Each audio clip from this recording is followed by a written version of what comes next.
Éclairage. Regard pluriel, regard chrétien sur l'actualité.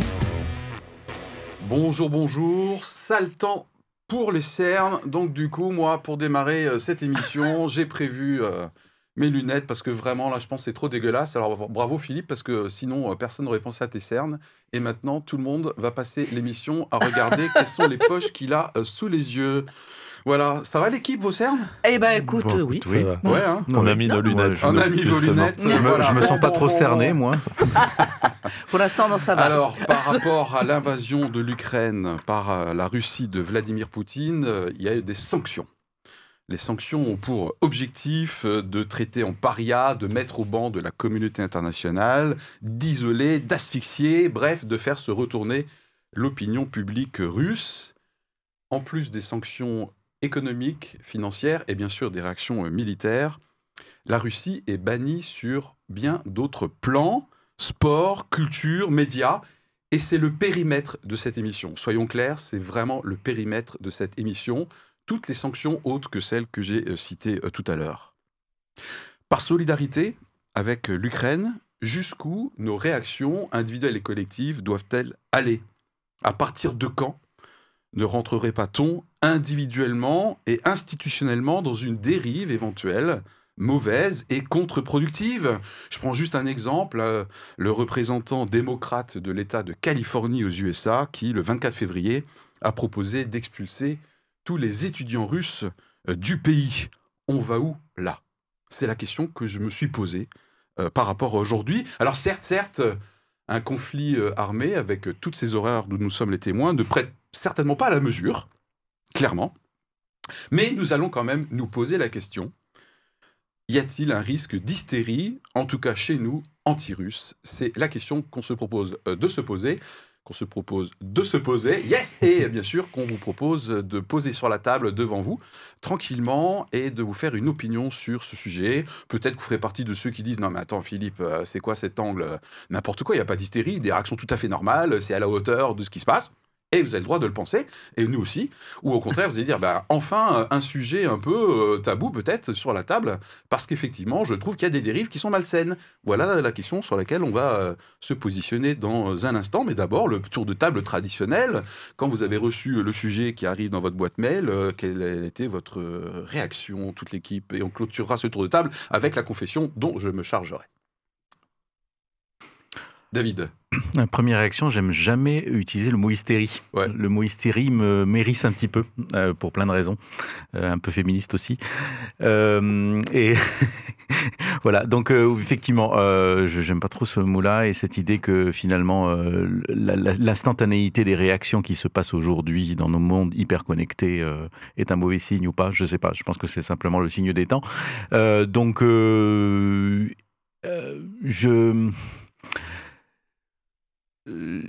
pense que c'est bien de s'attaquer. Je suis emmêlé. Je me suis emmêlé, c'est ça, dans mon cerveau. On va récupérer David, rassurez-vous, tout va bien, on gère. Voilà, c'est bien de se concentrer sur un petit angle, effectivement, comme ça on y va à fond et on essaye de faire émerger quelque chose d'un petit peu construit sur quelque chose de complexe. Ok. Wow. Anita.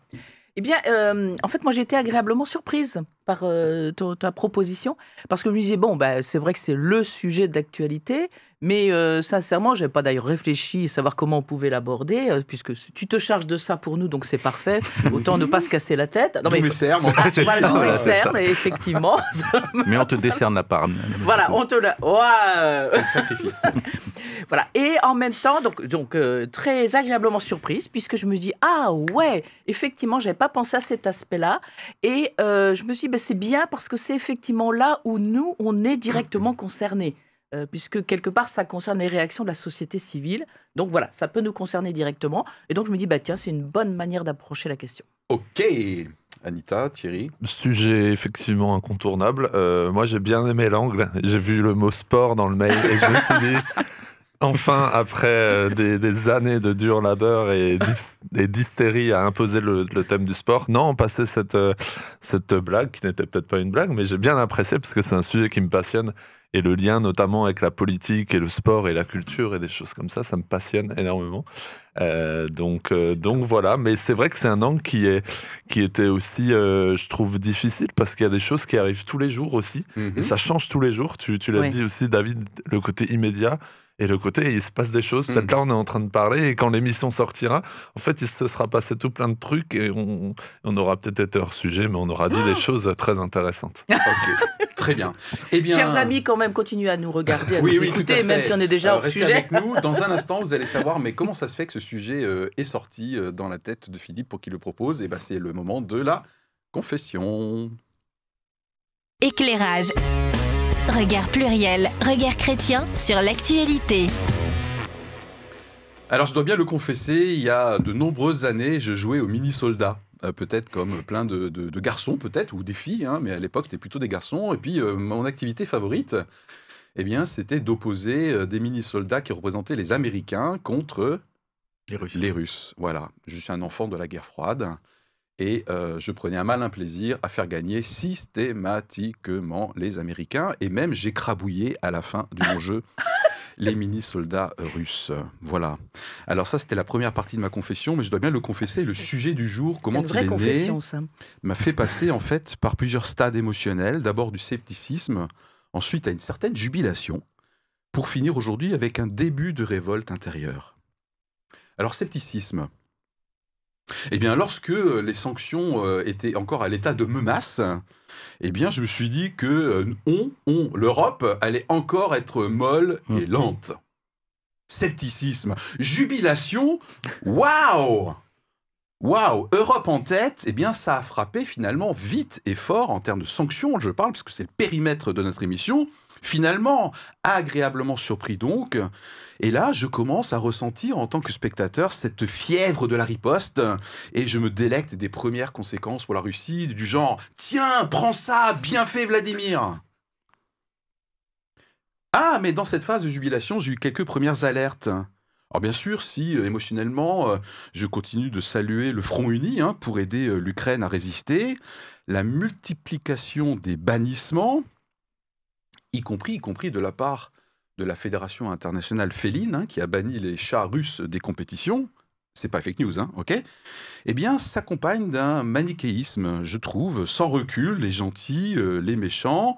Je précise évidemment que, en l'occurrence, le méchant, c'est celui qui agresse et qui envahit le pays. On est bien d'accord, circonstanciellement. Ne faites pas dire ce que j'ai pas dit. Et puis, peut-être plus grave, les dérives haineuses sur les réseaux sociaux, en tout cas très émotionnelles. Pour finir avec, donc, du coup, un début de révolte intérieure, ou en tout cas d'alerte. Bon, révolte, le terme est peut-être un peu fort. Par exemple, avec la décision de l'Union européenne d'interdire la diffusion de 2 médias qui s'appellent RT France et Sputnik, pour la raison invoquée, c'est plutôt ça qui me fait tiquer, médias de propagande russe. Sans déconner. Voilà. Alors, du coup, moi, je me suis dit qu'il y a un rouleau compresseur là du bien qui se met en place. Et à ce titre, j'ai bien aimé la réaction d'Elon Musk. Elon Musk, le patron de Tesla, entre autres, voilà, qui envoie des fusées dans le ciel, milliardaire un petit peu excentrique, qui a notamment fourni alors je sais pas comment on appelle ça, mais des stations internet par satellite pour que l'Ukraine puisse continuer à avoir de la connexion. Okay, et il lui a été demandé de bannir de l'accès à ces stations les médias russes, RT France et Sputnik. Et Elon Musk, dans lequel je me retrouve bien sur ce coup-là, dit « Comptez pas sur moi pour bannir ces médias ». Ça ne veut pas dire qu'il est d'accord avec ce que les médias disent, mais ils disent, de toute façon, moi je suis un absolutiste de la liberté d'expression, je cite Elon Musk, et puis de la propagande, il y en a un peu partout. Voilà, peut-être à des degrés divers, évidemment. Voilà, donc du coup, pourquoi je suis en alerte? Parce qu'avec toutes ces sanctions, en plus des réactions militaires, économiques et financières, eh bien moi, je m'alerte parce qu'une nouvelle fois, j'ai l'impression qu'en voulant lutter contre un totalitarisme, nous courons le risque de tomber nous-mêmes dans le totalitarisme. Et vous le savez, j'aime pas vraiment du tout ça. Voilà. Je me suis mis à nu. On enchaîne sur les faits et contextes. Et aujourd'hui, c'est Thierry.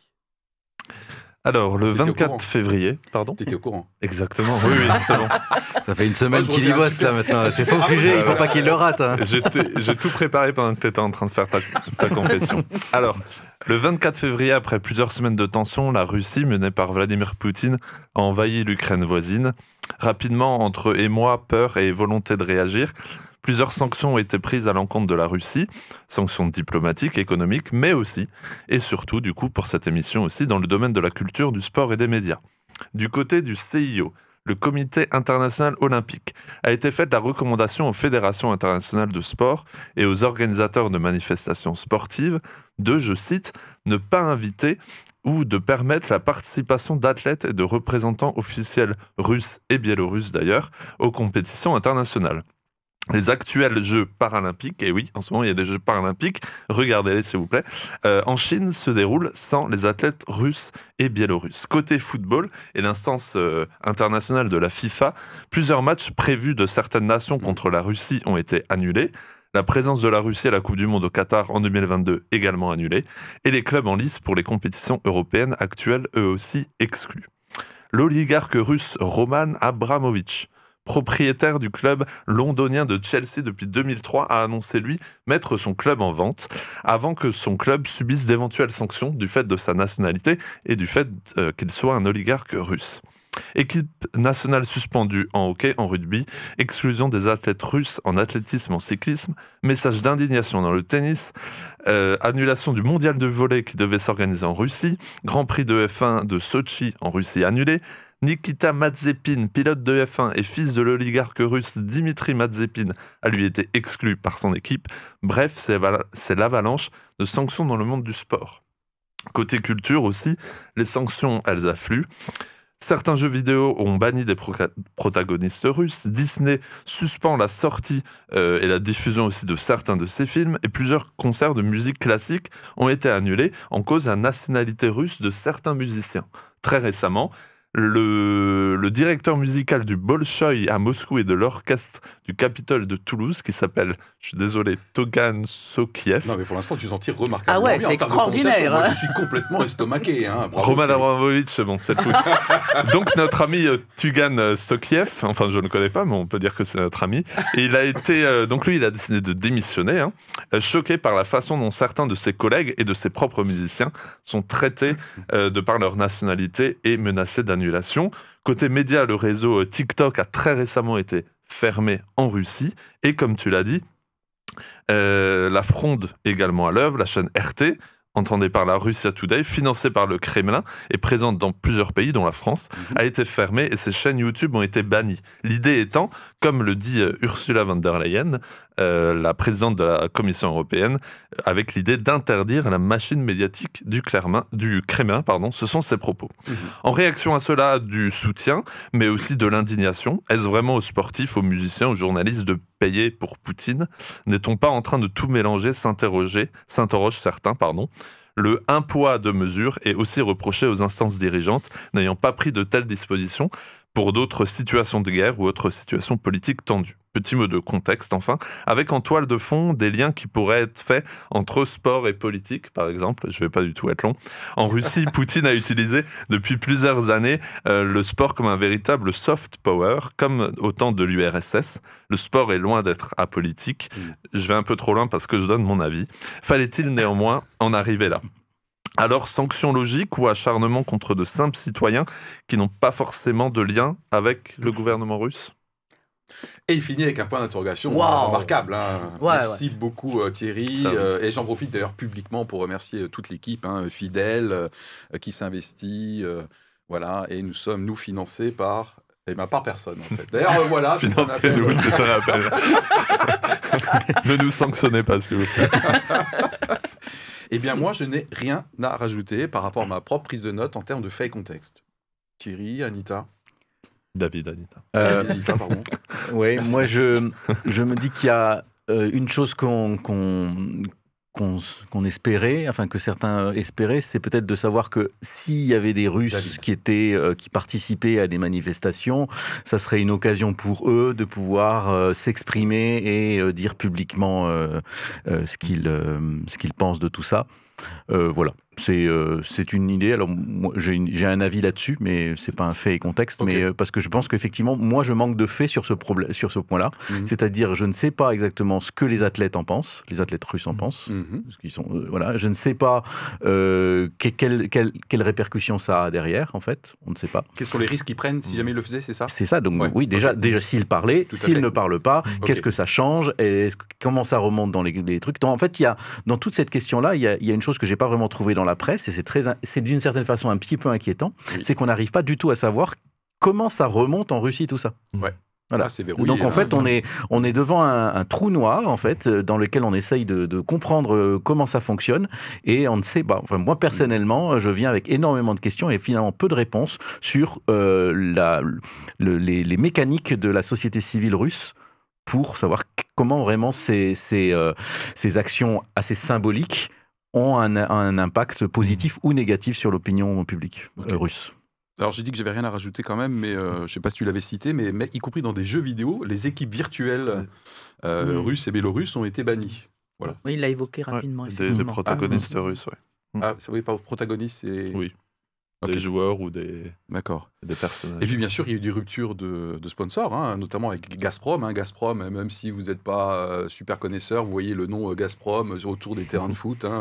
C'est une entreprise gigantesque. Gaz, ouais, gaz. Plus 52% sur ma facture entre septembre et là. Ça cogne quand même. Hein. Pas les sanctions économiques, Philippe. Oui, c'est vrai. Je suis hors vrai. sujet. Si on a terminé sur l'effet contexte, je propose qu'on se positionne par rapport à la question du jour. Y a-t-il une hystérie en ce moment anti-russe sur tout ce qui est de l'ordre des sanctions autres que militaires, économiques et financières? Rapide positionnement, Thierry? Tu trouves que l'angle est exagéré? Au contraire, tu le partages? Je me placerais plus sur l'angle exagéré, dans le sens où je ne qualifierais pas ça aussi d'hystérie. Moi, je vois un côté peut-être injuste, mais un côté normal pour l'instant. Injuste, mais normal. Ça a le mérite d'être très clair, très concis. Anita?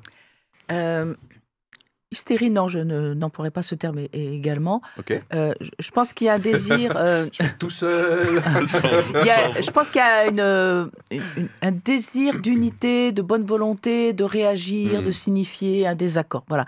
Donc je pense qu'il y a une vraie bonne volonté, mais qui entraîne peut-être une surenchère actuellement. Une bonne volonté qui entraîne une surenchère. Dis donc, waouh, David? Non, moi je trouve pas qu'il y a un emballement médiatique exagéré.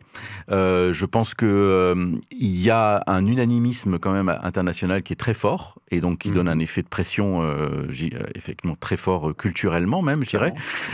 Mais après, je veux dire que sur toute la surface du globe, on pourra trouver des initiatives stupides et exagérées et les monter en épingle comme celle du démocrate ou voilà. Bon. Voilà. Chacun veut prendre sa part, sachant qu'il ne peut pas faire grand-chose, donc chacun essaye de faire son Charlie, quoi. Hein, mais bon, parfois, c'est un petit peu, on n'évite pas toujours le ridicule, quoi, hein, c'est sûr. Chacun essaie de faire son Charlie? C'est-à-dire un peu une sorte de réaction comme ça, d'affirmer, je suis contre, je suis contre la guerre, oui, bien sûr, voilà, mais sans vraiment savoir ce qu'on peut faire. Oui, je trouve que c'était unanimisme dont tu parles, on l'a déjà connu auparavant, alors sur des circonstances pas aussi tragique, mais enfin, je sais pas s'il y a une graduation de tragique, mais je suis Charlie, et puis beaucoup de personnes étaient soupçonnées si elles disaient pas dans la rue. T'es Charlie, toi, hein? Ouais. T'es Charlie, hein? Et on était même prêt à le dire alors qu'on n'en savait rien de ce qui s'était passé. C'est ça. Donc effectivement, on peut craindre qu'on passe un petit peu à côté de ce qui se passe vraiment en fait chez les Russes. C'est ce que je me pose comme question. On ne sait pas les effets, donc en fait, on a bonne conscience de se dire qu'on a fait quelque chose pour, on sait savoir si on a fait quelque chose contre. Et ce que je pense quand même, c'est que pour ça que je considère que c'est pas un emballement, c'est qu'il n'y a pas vraiment de russophobie là-dedans. Toutes ces actions-là, je pense que j'ai l'impression que tout le monde est prêt à les interrompre immédiatement dès que le pouvoir russe aura reculé. J'ai pas l'impression qu'il y ait quelque chose qui s'installe sur vraiment la culture. Et d'ailleurs, je crois pas qu'on blâme vraiment le peuple russe dans cette affaire. Ok, sauf éventuellement initiative individuelle. J'ai encore entendu, je crois, aujourd'hui ou hier, en Finlande, les Russes du quartier reçoivent des lettres de menaces dans leur boîte aux lettres. Mais tu disais, peut-être, ce sont des épiphénomènes. Oui, il y a des sportifs qui se sont fait insulter, tout ça. Oui, etc. Ok. Voilà, écoutez, moi, vous avez eu mon opinion. Je pense qu'effectivement, le titre de l'angle est un petit peu exagéré par rapport au mot hystérique. Voilà, je reste néanmoins moi, sur ma crainte que cet unanimisme et ce côté manichéen nous fasse prendre des virages en tant que société qui est du bon côté, qui veut le bien. Aujourd'hui, c'est Vladimir Poutine. Demain, peut-être que c'est, je sais pas, des églises, des courants de pensée et qu'on va bannir parce que ça rentre pas dans une certaine doxa. Vous reconnaissez mon côté peut-être un petit peu libertarien et très sensible à d'éventuels totalitarismes soft, peut-être, mais totalitarisme quand même. Voilà, et les réactions d'Ursula von der Leyen, moi, franchement, m'ont pas vraiment plu, même si j'ai salué la rapidité et la force, ne faites pas dire ce que j'ai pas dit tout à l'heure, de l'Europe, franchement, voilà. Ok, vous qui nous regardez, qui nous écoutez, vous avez peut-être votre opinion par rapport à cet angle-là. Je crois qu'on vient de se positionner. Avant qu'on pose quelques arguments ensemble pour ou contre cet angle, est-ce qu'il y a-t-il une hystérie anti-russe, peut-être en tant que chrétien, est-ce qu'on a quelques repères, est-ce qu'on a quelques cadres qui permettent de comprendre ce qui se passe peut-être émotionnellement en moi? Est-ce que la Bible nous donne quelques indications sur le rapport à l'oppresseur et ce que ça peut générer du côté de la victime comme peut-être sentiment? Voilà, donc quelques repères peut-être en tant que croyant, avant qu'on soit dans une dialectique. Je me suis noté en tout cas des choses, Anita. Je pense qu'il est important de rester dans l'état d'esprit, notamment qui est indiqué par l'apôtre Paul, où il est dit « Cherchez à faire ce qui est bien devant tous les hommes et ne vous laissez jamais dominer par le mal. » Et pourquoi je pense que c'est important? C'est en lien avec ce que l'on vient de dire, c'est-à-dire qu'on peut aussi se laisser entraîner à un moment donné, même s'il n'y a pas de russophobie, comme tu l'as souligné tout à l'heure. On ne sait pas où ça s'arrête, parce que parfois on ajoute une tranche sur une tranche et on peut aussi devenir être animé aussi à un moment de haine et tenir des propos qui, sans le savoir, peuvent être haineux. Et donc là-dessus, je pense qu'en tant que chrétien, on doit être particulièrement vigilant, partant du principe que la parole a du poids. La parole est créatrice aussi bien de vie que de mort. Donc nous devons aussi veiller à la fois à notre état d'esprit et à nos paroles afin de rester vigilants dans nos intentions et dans ce que nous exprimons. Et en tout cas de chercher la paix, y compris dans la manière de traiter la question.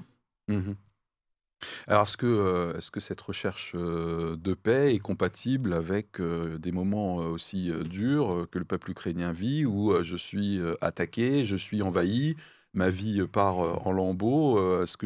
Comment Jésus résout cette contradiction apparente de message de paix, voire tendre l'autre joue? Attention, c'est un sujet très complexe. Est-ce que le chrétien peut néanmoins se défendre? Moi, je parlais déjà en France, là où nous ne sommes pas attaqués, nous ne sommes pas en situation de guerre directe. Et dans le thème qu'on aborde, c'est-à-dire qui est celui de la communication, de la culture et du sport, et où donc on peut faire des choix aussi sur les réseaux sociaux, dans une manière de parler, ou dans les échanges que l'on peut avoir en milieu professionnel et autres. C'est de ça dont je parle. Je ne parle pas de la situation d'être directement confronté à la guerre. Oui, d'ailleurs, je pense que c'est un autre point de vigilance qui n'est pas l'apanage des chrétiens, c'est que on ne sait pas, enfin moi je ne sais pas comment je réagirais si j'étais le premier concerné, quoi. Je ne sais pas quelles seraient les émotions qui me domineraient, quelles que soient mes croyances. Franchement, je serais très humble là, en tout cas en termes de positionnement. Ouais, moi, Philippe, j'en sais, fiche, rien. Voilà, je pense qu'il y a une grande précaution à avoir tant qu'on n'est pas directement concerné. Donc attention au prêchi-prêcha et aux belles paroles, quoi. Enfin, en tout cas, moi, je fais gaffe.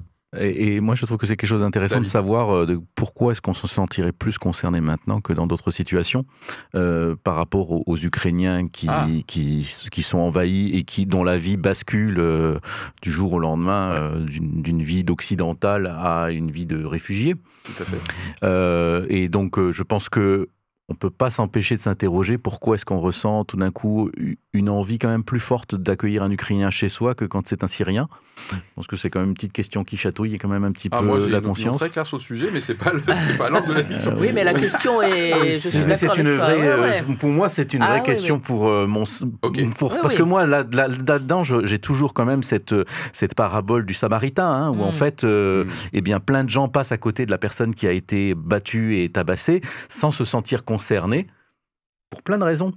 Parce que, voilà. Pourquoi est-ce qu'on ne se sent pas concerné par la souffrance de certaines personnes et se concerné par la souffrance d'autres personnes? Je trouve que ça m'interpelle quand même beaucoup là-dessus, et je veux me laisser interpeller par cette question.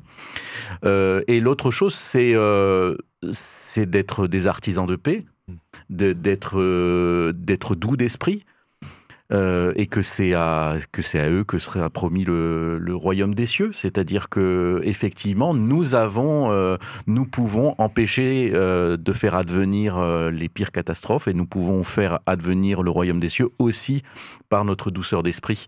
Et cette douceur d'esprit peut se faire, ne veut pas dire qu'on est complètement pacifique ou qu'on est complètement amorphe et spectateur, mais je pense que déjà dans la façon de parler et la façon de commenter les choses et la façon peut-être même de réagir quand d'autres personnes sont violentes, tout à fait. Je pense que ça va dans cet esprit de la douceur d'esprit. Ok, donc on est vraiment dans le sujet, moi en tant que chrétien, par rapport à langue, super. Thierry? Oui, moi, ce qui me vient là, c'est vraiment le côté aussi individuel. Qu'est-ce que ça provoque en moi? Je pense à ça, je pense au tout début du Covid, et quand on parlait des Chinois, et quand on entendait des messages où des gens dans le métro, à Paris surtout, ou même dans d'autres endroits dans le monde, où des Chinois se sentaient agressés parce qu'on les regardait ou parce qu'ils avaient des remarques. Alors, je m'excuse, peut-être le parallèle est complètement nul, hein, mais ça m'a juste fait penser à ça. J'ai pensé aussi, moi, en tout cas en préparant l'émission. Hein. Et moi, je m'interroge juste sur qu'est-ce que ça provoque en moi. Bien sûr, ce qui se passe, c'est ignoble, hein, le sujet de la guerre précisément, mais vraiment, maintenant, qu'est-ce que ça va provoquer en moi? Est-ce que je ressens de la haine? Est-ce que je ressens de la colère?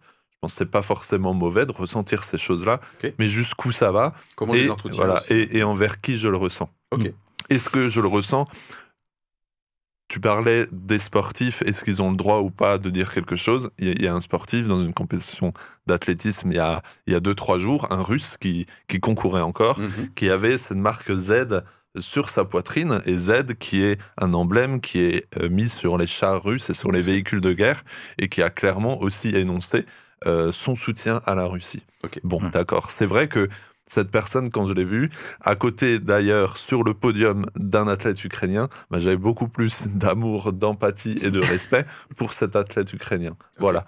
Jusqu'où est-ce que ça va? Je pense que c'est là aussi intérieurement où on doit peut-être se poser la question, tout en ne niant pas que, effectivement, peuple agressé, peuple agresseur, etc. Je me suis noté également qu'en fait, Jésus et les disciples vivaient eux-mêmes sous une dictature, hein, la dictature romaine, qui était vraiment l'occupant. Et d'ailleurs, il était attendu au tournant, entre guillemets, comme étant celui qui allait renverser le dictateur. Donc Jésus n'a pas vraiment répondu aux attentes sur ce plan-là de ses contemporains, mais donc il a eu quand même beaucoup de paroles sur les bonnes façons de vivre et de témoigner, d'avoir cette douceur d'esprit sous un temps d'occupation. Voilà. Ceci dit, en même temps, le sujet de l'interventionnisme en tant que chrétien, ce que je me défends, c'est un sujet complexe. Hein. Je crois que, si je ne dis pas de bêtises, le théologien protestant allemand Dietrich Bonhoeffer, il me semble, a participé à l'attentat en juillet 1944 contre Hitler. Voilà. Donc je pense qu'à un moment donné, le fait de prendre les armes, de se défendre, et du coup, émotionnellement, en tant que chrétien, d'avoir de la colère et un désir voilà, peut-être peut aussi s'entendre dans certains cas. Moi, je ne hasarderais pas dans ce... C'est saint Augustin qui avait développé la notion de guerre juste. Il avait développé ce travail-là en se disant justement quelle doit être la position chrétienne. Et pour lui, ce qu'il avait retenu étant la guerre juste, c'était celle qui, partant d'un principe qu'un pays était chrétien, c'est une guerre qui ne devait qui ne devait être que défensive, pas offensive, et proportionnelle. Voilà, donc ce qui est très théorique, il faut quand même le reconnaître. Mais on voit qu'il y a eu comme ça des essais, parce que la réalité fait que, au travers des générations, des siècles, les chrétiens ont été confrontés à la guerre et au conflit, comme n'importe qui d'autre, que certains ont refusé de prendre les armes et que d'autres ont pris les armes. Je crois que c'est ce qu'on peut dire aujourd'hui. Peut-être pour terminer sur cette partie, moi en tant que chrétien par rapport à l'angle, ce matin, j'aurais tendance à dire, ce matin, parce que c'est le matin où on enregistre l'émission, c'est à cause des cernes en fait. Bon bref, voilà. J'aurais presque tendance à penser, moi qui suis quand même un chrétien convaincu, que la prière me semble un peu dérisoire en ce moment. je vous avoue, hein, Oh, ça, tu peux pas dire. Oui, je sais, non, mais je sais que j'ai pas le droit, mais il y a une part de moi qui est là, mais waouh, les enjeux sont tellement vastes, c'est tellement grave, ça fait tellement flipper que j'ai une partie de mon cerveau qui se dit, Philippe, tu devrais dire que là, que la prière, elle fait partie des réactions qui devraient tes premières réactions en tant que chrétien par rapport à ce qui se passe, pas la seule, hein, ok, l'action aussi, et j'avoue que j'ai une part de moi qui me dit, mais waouh, c'est pas évident de me rappeler que Dieu tient tout entre ses mains, si on pense qu'on est chrétien, hein, bien sûr, et qu'il maîtrise, et que même si c'est très, très, très inquiétant, je devrais être quand même un peu rassuré. Voilà, je vous dis, peut-être que... Non, mais il y a plein de chrétiens qui nous écoutent. Mais certainement, peut-être se disent, non, mais arrêtez avec la prière, là, le temps est grave, la prière, c'est bien gentil, quoi. Je sais pas. Vous êtes choqué par la confession? Non, jamais. Mais non, c'est vrai. Juste par les mots du thème à chaque fois, mais pas par ta confession. Non, moi je comprends ce que tu veux dire parce que aussi, la prière, je pense que la prière dans le cœur de son cœur et en soi-même, dans le fond de sa chambre, je pense qu'elle est très importante. Mais c'est vrai qu'il y a quelque chose qui est un petit peu délicat de se dire, voilà, on va prier pour ça, sans vraiment savoir ce qu'on va faire d'autre dans son action. Ouais. Parce que là, c'est vraiment, on est dans une situation où en fait, on peut agir en tant qu'Européens et Français. Des Ukrainiens nous réclament des armes, nous réclament de l'aide, nous réclament d'être solidaires dans les sanctions qui vont affecter le prix du gaz qu'on va payer et tout ça. Donc là, on est obligé de se mobiliser. On peut pas c'est pas suffisamment lointain pour qu'on puisse dire nous allons prier pour la paix et tout ça. Donc effectivement, on sent on ne peut pas être dans l'hypocrisie dans la prière. Okay. Donc c'est pour ça que je dis que c'est pour moi plus un enjeu personnel. Okay. Et après, l'effet de la prière par la suite, ça nous échappe. Mais c'est vrai que de la prière collective et tout ça, je comprends le côté un petit peu trop facile de se réfugier derrière ça en disant alors qu'il y a des gens qui nous supplient immédiatement d'agir de façon très concrète et qu'on peut faire. Anita, réaction par rapport à ce que j'ai dit, puis on clôture pas là-dessus. Pour moi, c'est l'un et l'autre, c'est-à-dire à la fois, il est nécessaire, surtout en tant que peuple chrétien, de contribuer à l'accueil, par exemple, des exilés, de l'étranger, à soutenir financièrement et autres. Bon, après, chacun le fait en fonction de ses moyens, mais la prière est pour moi une action. Et la prière, c'est une intervention qui consiste à solliciter l'intervention de Dieu afin qu'il puisse aussi intervenir auprès des êtres humains. Et puis parce que je pense qu'il y a également des enjeux spirituels, c'est-à-dire que je pense qu'il y a des forces invisibles. Alors bien sûr, si on n'est pas chrétien, on peut trouver ça un peu loufoque, mais pour le chrétien, il y a un monde visible et invisible, et dans ce monde invisible, il y a aussi des luttes entre des armées, je dirais, pour Dieu, et des armées qui sont contre Dieu. Voilà. Alors bien sûr, ça peut paraître très bizarre ce que je suis en train de dire, et je pense que ces forces invisibles viennent influencer aussi les peuples, les dirigeants, les êtres humains. Donc je pense qu'il y a entre guillemets, une véritable guerre à mener d'un point de vue spirituel, même si sur la terre, nous devons être des faiseurs de paix. Eh bien, ça m'encourage. Merci beaucoup. Est-ce que la régie est prête pour un petit jingle Éclairage. Regard pluriel, regard chrétien sur l'actualité. Bon, alors pourquoi c'est pas hystérique, en fait? Il n'y a pas d'hystérie? Allez, on y va. Je l'ai dit dans mon positionnement, il y a un côté injuste, mais je pense à un côté normal. Pourquoi pas d'hystérie? Alors, vous l'avez compris, moi, c'est le sujet du sport qui m'intéresse beaucoup. J'ai du mal à lire ces derniers mois, ces dernières années, ceux qui disent qu'il n'y a aucun lien entre politique et sport, ou entre sanctions économiques et sport. D'ailleurs, tu parlais de Gazprom, et je me suis dit, tiens, est-ce que je le mets dans mes faits et contexte ou pas? Parce que ça touche le sport, mais l'économie. Et en fait, à combien plus forte raison pour la Russie aussi? Je l'ai dit, c'est un instrument de soft power. Et je pense que dans cette... alors, le mot est osé, mais dans cette guerre totale, qui a été aussi largement initiée par Vladimir Poutine. Je ne veux pas dire la Russie, je vais plutôt dire Vladimir Poutine. Il y a des sanctions qui, pour moi, sont normales, parce qu'il y a des besoin de réagir et de s'attaquer.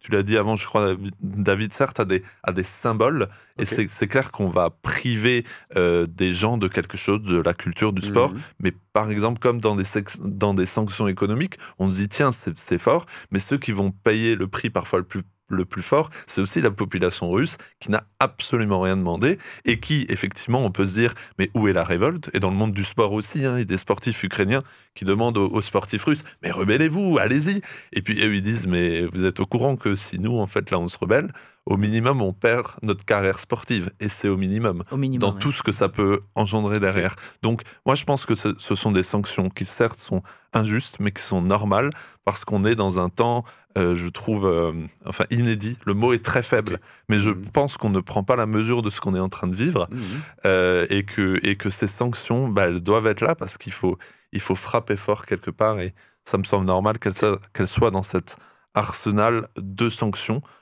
sans pour autant détester précisément ces personnes-là, qui effectivement, pour beaucoup, n'ont rien demandé et ne sont pas les acteurs principaux de cette guerre. Toujours dans cette volée d'arguments, non, il n'y a pas d'hystérie, ou alors elle est vraiment... Anita? Non, pour moi, il n'y a pas d'hystérie dans un premier temps, et même dans un deuxième temps d'ailleurs. Soyons clairs. J'apprécie cet élan qu'il y a à essayer de se positionner. Pour moi, il y a quelque chose de positif dans cette démarche, qui est quand même... parce que c'est rare de voir une sorte de convergence d'opinions et de courants. Donc, en ça, je trouve qu'il y a un côté qui est positif. De l'autre côté, j'allais dire, effectivement, ne soyons pas naïfs, la guerre, notamment aujourd'hui, est une guerre qui ne se joue pas uniquement, je dirais, sur le terrain, mais qui se joue au niveau économique et au niveau, je dirais, de la communication, de l'information. Le sport, il y a quelque chose de l'ordre du symbolique. C'est des jeux, comment dire, l'honneur des pays se joue aussi. Le nombre de médailles, le drapeau, l'hymne. Voilà. Et d'ailleurs, souvent, alors là, je vais en choquer plusieurs. Pour moi, souvent, le foot, et pour moi, remplace les arènes de guerre. Je pense que c'est une manière pour le peuple parfois de se retrouver, de se défouler. Là, à la fin, chers amis, je vais me faire tuer. La cohésion de l'équipe, c'était jusqu'à... On va tous aller au stade dimanche prochain. Je vous invite. Voilà. Et donc, je pense qu'il y a la question de l'honneur, et il faut jouer sur tous les tableaux. Ceci dit, il y a certaines décisions qui ont été prises qui, moi, me semblent quand même exagérées. Voilà.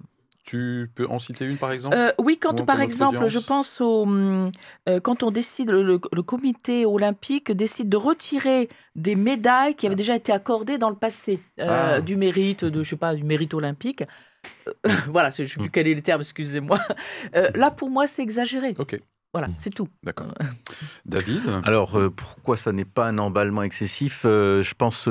alors, j'ai plusieurs idées. D'une part, effectivement, c'était un instrument de la Russie, quand même, de propagande aussi, surtout avec le taux de dopage qu'ils ont fait et le fait qu'ils sont quand même fait aligner pas mal de fois. Ils étaient quand même un peu retombés dans des pratiques soviétiques sur l'usage du sport pour leur rayonnement. Donc, symboliquement, c'est quand même un endroit aussi où il faut taper. D'autre part, il n'a pas été interdit, dans tous les cas, à des sportifs russes de concourir s'ils ne concouraient pas sous un drapeau. De manière neutre, alors. Voilà. Comme aux Jeux Olympiques, d'ailleurs. C'est intéressant, la distinction. Ça reste possible. Ça reste possible. Alors, peut-être que ça va changer, mais quand même, voilà. Donc, on distingue bien l'athlète du fait qu'il porte un drapeau et que, donc, il emporte avec lui son pays et toutes les intentions un petit peu, comment dire, nationalistes qui s'y adhèrent. L'autre chose, c'est que il y a... qu'est-ce que je voulais dire? Mince, j'ai raté. Ça reviendra, David. Est-ce qu'on a fini sur les arguments pour minimiser l'angle tel qu'il a été Ah oui, formulé? ce que je voulais dire, c'est qu'il y avait quand même souvent... il y a quand même souvent des aspects économiques derrière quand même le sport, et donc fréquemment aussi des mesures sportives sont là aussi, parce que derrière ça va enlever des sponsors, voilà, donc il y a quand même pas mal cet aspect-là. Bravo de l'avoir retrouvé. Pour peut-être dévier du sport et aller sur un plan plus culturel et médiatique, tu as parlé d'RT, Sputnik, et ça rejoint exactement ce que tu viens de dire, c'est que en préparant, je me suis dit, mais derrière, il y a de toute façon aussi des sanctions économiques, dans le sens où effectivement on peut invoquer la liberté d'expression, la liberté de la presse. Il y a aussi des questions de financement, des financements du pouvoir russe, très clairement. Ce pouvoir russe est incarné par Vladimir Poutine, qui attaque et qui ne semble pas avoir de limites. Donc on coupe aussi des choses, que ce soit des financements, que ce soit pour certaines personnes aussi des infos mensongères, on peut parler de propagande, etc., même s'il faut faire attention avec les mots. Mais je pense que ce sont des sanctions, encore une fois, là, sur le plan des médias, qui me semblent là aussi normal, vraiment. Alors et oui, effectivement, tous les pays financent des médias, ça c'est sûr, et tous les pays utilisent parfois des médias pour dire des choses pas forcément très roses, mais entre dire des choses pas forcément très roses et avoir la possibilité de s'informer autrement, ce qui n'est pas forcément possible d'ailleurs en Russie, voilà, on est quand même, quand on parle des médias ou de la culture, de la presse ou de l'information, devant un pays, effectivement, quand on coupe RT, quand on coupe Sputnik, devant aussi un pays que, quand je suis russe, notamment, on en parle, hein, hystérie anti-russe, quand je suis russe, si je veux m'informer autrement, ou si je veux écouter quelque chose d'autre, ou si je veux même penser parfois différemment, ben j'ai peur, je dois avoir peur pour ma vie, et je pense que ces sanctions, elles sont là aussi pour dire, mais ça, en fait, on n'en veut pas, et nous, on jouit d'une liberté de la presse, on veut la défendre. C'est clair qu'on veut la défendre et on coupe des médias, donc on pourrait se dire, c'est bizarre, mais il y a des idées derrière et des idéologies qu'on veut aussi bannir, et peut-être une certaine vision du monde avec laquelle on n'est pas trop d'accord. Ok, est-ce qu'il y a encore un dernier argument avant qu'on balaye rapidement les points qui pourraient être inquiétants quand même dans les dérives actuelles? Oui, y a... Je pense que ça va faire la transition. Il y a un point où vraiment je ne suis pas d'accord, c'est l'annulation des concerts parce que c'était des œuvres de compositeurs russes qui allaient être données. Oui, Prokofiev, Tchaïkovski. Voilà. Ok, donc là on switch effectivement. Ça pour moi c'est une dérive inquiétante. J'ai envie de dire, pour moi, moi c'est du grand n'importe quoi. Ok, d'accord, ça mérite d'être clair. Oui, et ça mérite une réaction. Ouais. Ça mérite une réaction dans ce sens-là. Je pense que, effectivement, ça serait inquiétant qu'il n'y ait pas une indignation du public par rapport à la stupidité qui a été dite à ce moment-là par cette personne. Elle doit sentir tout de suite que non, ça, effectivement, c'est nauséabond et que c'est stupide. Je pense que là, on a une action à faire aussi pour réagir dans ces cas-là. Ouais. Bon, moi, ce qui peut aussi me sembler un peu inquiétant, ça a été cité, c'est les réactions à géométrie variable. Alors, même si il y a un shift, c'est un terme anglais, mais un basculement. Il y a un basculement d'histoire aujourd'hui, ça, c'est clair et net, même si on n'en prend pas tellement conscience, mais quand même, dans les médias, c'est clairement écrit. Mais effectivement, bon, des fois, ça peut faire penser à deux poids, deux mesures, quoi. Hein. Il y a beaucoup d'autres situations dans le monde qui auraient pu faire l'objet proportionnellement de réactions. Bon, voilà. On est quand même sur le territoire européen et nous sommes directement concernés. On est à quelques centaines de kilomètres. Et je me demande, alors petit bout d'analyse peut-être surprenant, je me dis, est-ce qu'il n'y a pas aussi un contre-coup lié à la crise sanitaire? C'est-à-dire que pendant ces 2 dernières années, nous n'avons pas eu le choix de certaines choses. On nous a imposé un certain nombre de contraintes. Et je me demande si là, il n'y a pas une forme de liberté retrouvée qui est de pouvoir reprendre un peu de pouvoir sur la propre expression et de dire voilà ce que nous pouvons faire, ne pas faire. Voilà, c'est une petite analyse. Moi, un point qui m'inquiète, c'est un espèce de strabisme par rapport à la lecture aussi des événements, c'est-à-dire que dans cet unanimisme, je puisse avoir de plus en plus de mal à trouver des articles qui pointent aussi que ce conflit ne naît pas d'hier. Oui. Il y a quand même des enjeux par rapport à l'élargissement de l'OTAN.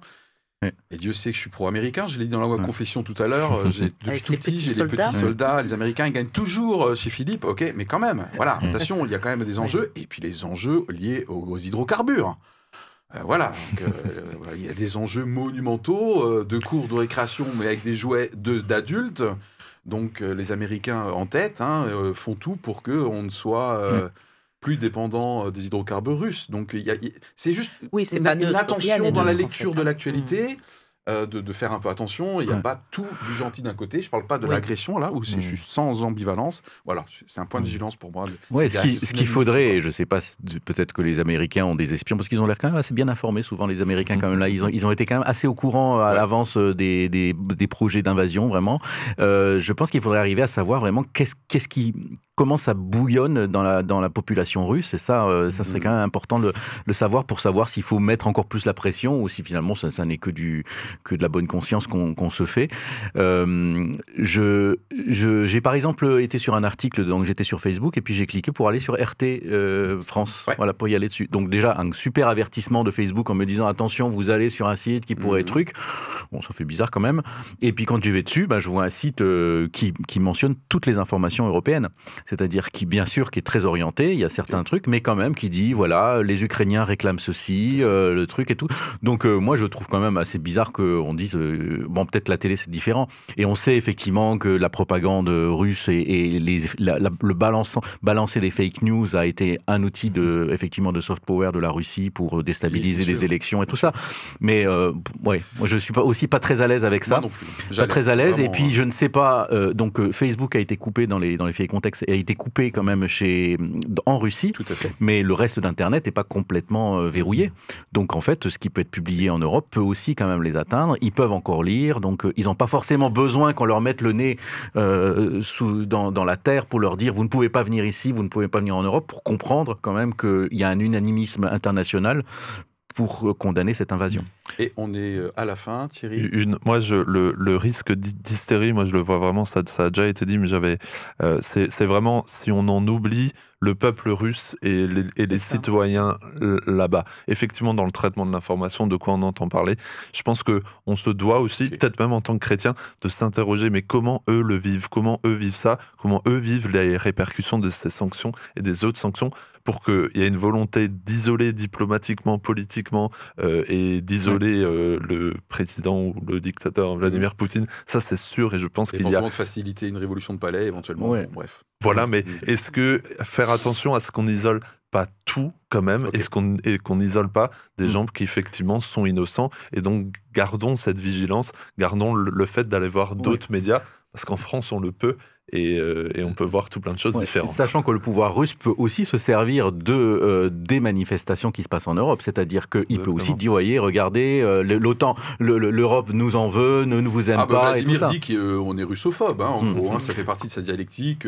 Quand un ministre de l'économie français dit maladroitement, en faisant marche arrière peu de temps après, qu'il faut faire une guerre totale économique et culturelle, bon, bien sûr, un Poutine, je pense qu'il va s'en servir. Il serait bête de ne pas s'en servir de ce genre de phrase. Est-ce qu'on peut terminer par l'exemple du seul journaliste d'opposition de la Russie, dont l'éditorial, enfin la première page, je crois le 26 ou 27 février, sur fond noir, ils ont écrit « La Russie bombarde l'Ukraine », avec des points à chaque fois. Ils n'ont pas dit qu'ils déclaraient la guerre puisqu'ils ne peuvent pas l'écrire actuellement.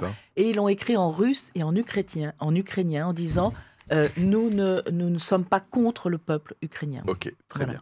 Eh bien écoutez, c'est là-dessus que nous allons nous quitter, et il est temps pour moi de remettre mes lunettes. Et d'aller dormir. Et d'aller apparemment me recoucher, puisque ça semble être la seule solution. On vous souhaite beaucoup d'inspiration sur ce sujet, comme sur d'autres. Merci de nous avoir suivis pour cette émission Éclairage, et à très bientôt. À bientôt. À bientôt l'équipe. Au revoir. Au revoir. Ciao.